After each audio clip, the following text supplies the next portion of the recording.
selanjutnya di sini sudah hadir Pak Hendro Susanto dan Pak Endi dan Bu Dani untuk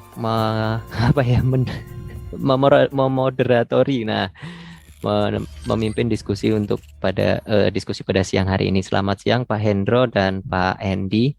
Mungkin ya mantap sekali. Halo Pak. Selamat siang. Ya Bapak.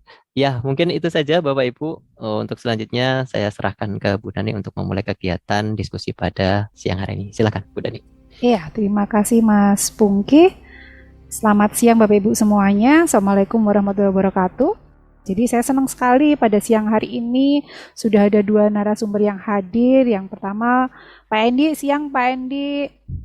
Selamat siang Ibu Dani. Ya, sama Pak Hendro ya, selamat siang Pak Hendro. Senang sekali gitu.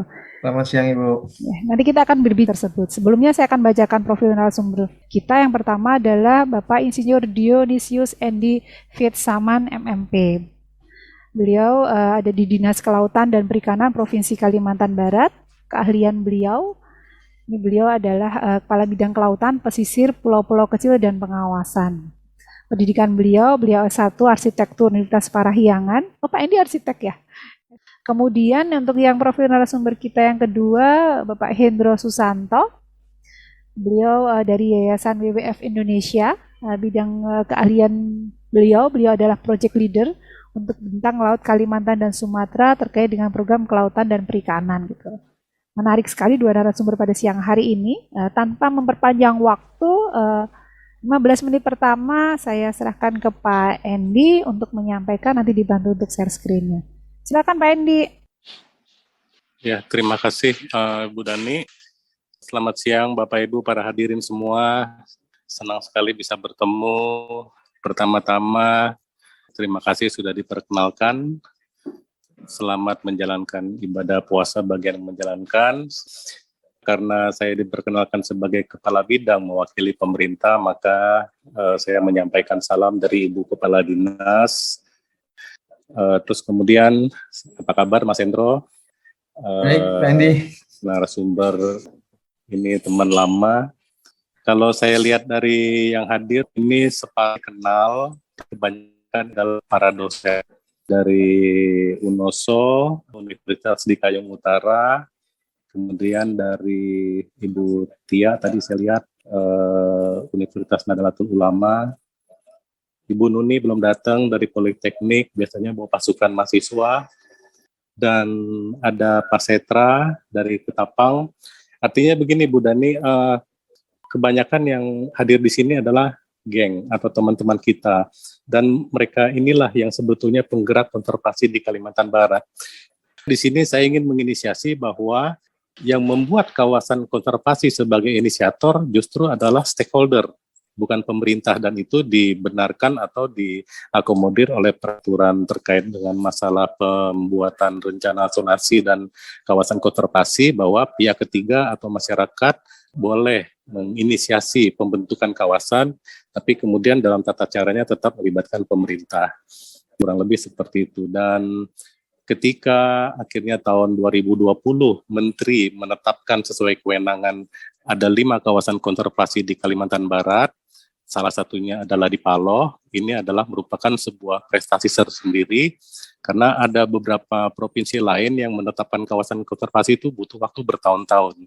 Nah, kemudian setelah diserahkan oleh Menteri kepada Gubernur untuk dikelola, Gubernur menugaskan DKP Provinsi Kalbar untuk sebagai pengelola di 5 kawasan ini. Dan ini tidak gampang.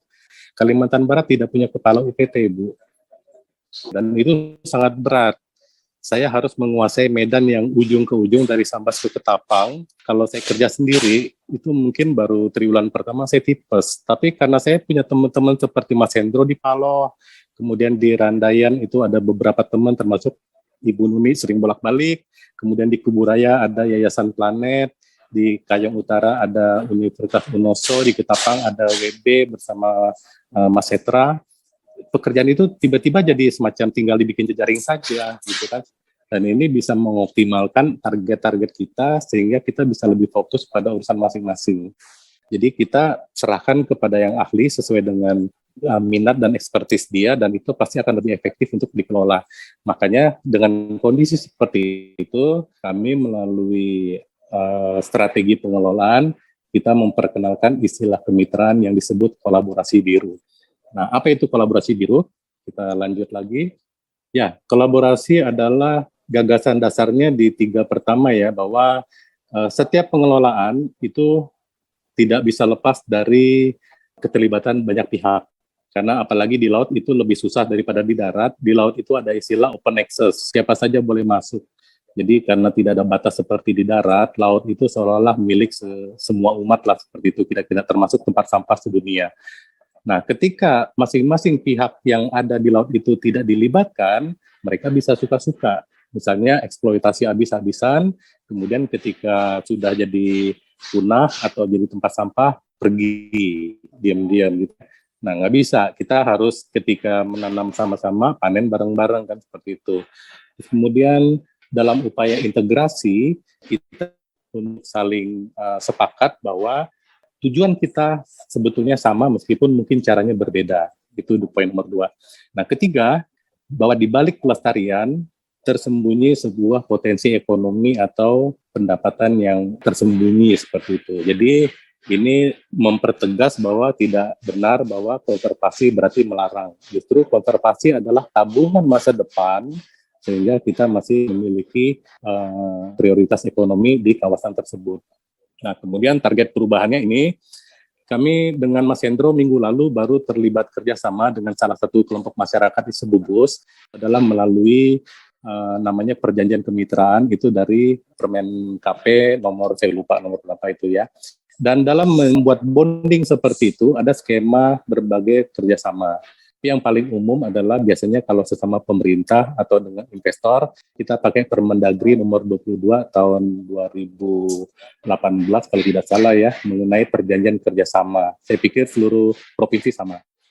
Nah, itulah yang kami sebut dengan nanti perlunya ada peraturan gubernur yang bernama kolaborasi biru. Sehingga ketika peraturan gubernur ini ditetapkan, semua dinas yang terlibat dalam sesuai dengan SK-nya bekerja sesuai anggaran masing-masing.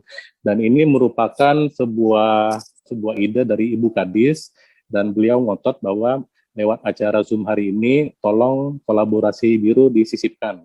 Semoga bisa menjadi disetujui oleh Pak Gubernur. Ketika kolaborasi ini target tercapai, di 5 kawasan ada MOU, dan kemudian Pergubnya keluar, maka selain dari FIK, juga kita mulai menginisiasi ada 3 kegiatan yang kita kejar sebagai target kita adalah mencakup pertama tata kelola, kedua sumber daya kawasan menjadi lebih terjamin atau lestari, yang ketiga Sosekbud, bahwa masyarakat yang selama ini mungkin belum mendapat benefit, nah mereka sudah bisa menggunakan MOU ini misalnya untuk mendapatkan CSR dari investor atau dari swasta, seperti itu.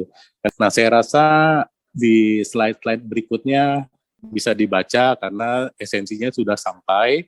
Kalimantan Barat mencoba memperkenalkan bahwa dalam mengelola kawasan di mana terjadi tumpang tindih kewenangan, tumpang tindih tupoksi dan seterusnya, itu bisa dikolaborasikan melalui sebuah komitmen yang bernama kemitraan, dan dari Kalimantan Barat melaunching sebuah konsep yang bernama kolaborasi biru.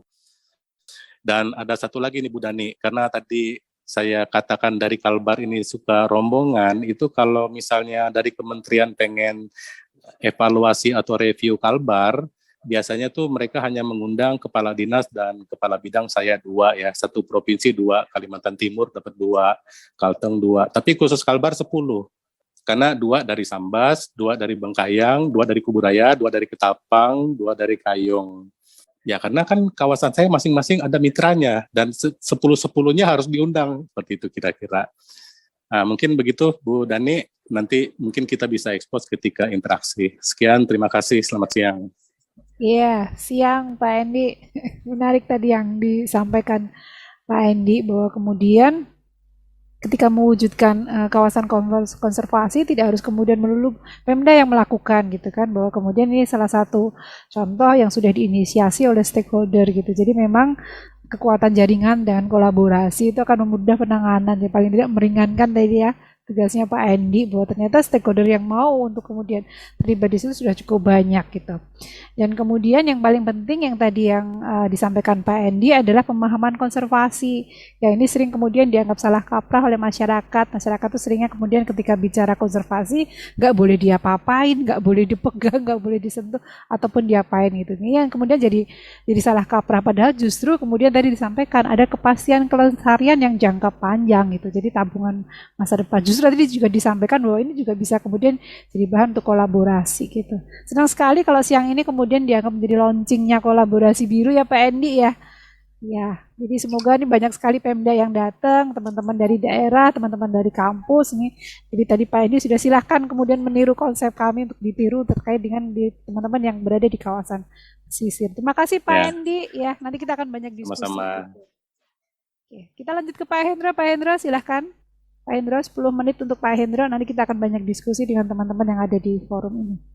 Siap, Bu Dani, terima kasih. Saya coba efektifnya dan beberapa slide nanti coba dilewati karena sebenarnya sudah juga disampaikan oleh Pak Endi. Baik, selamat siang. Assalamualaikum warahmatullahi wabarakatuh, Bapak dan Ibu.